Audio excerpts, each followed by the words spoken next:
Hello, young scientists. Welcome back to our channel. Today, we're diving into the fascinating world of light and exploring a phenomenon called refraction. Ready to learn something cool? Let's get started.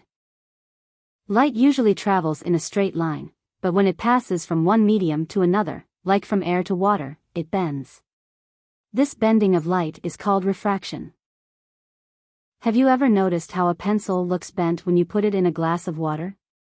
This happens because light travels slower in water than in air, causing it to bend and make the pencil look bent. Another example is eyeglasses.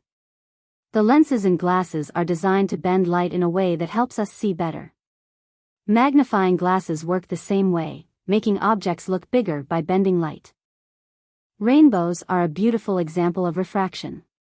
When sunlight passes through raindrops, it bends and splits into different colors, creating a rainbow. Let's do a simple experiment. Take a prism and shine a flashlight through it. You'll see the light bend and split into a spectrum of colors. This is refraction in action. So, remember, refraction is the bending of light as it passes from one medium to another. We see it in everyday life, from glasses to rainbows. Keep exploring and stay curious. Thanks for watching. Don't forget to like, share, and subscribe for more fun science videos.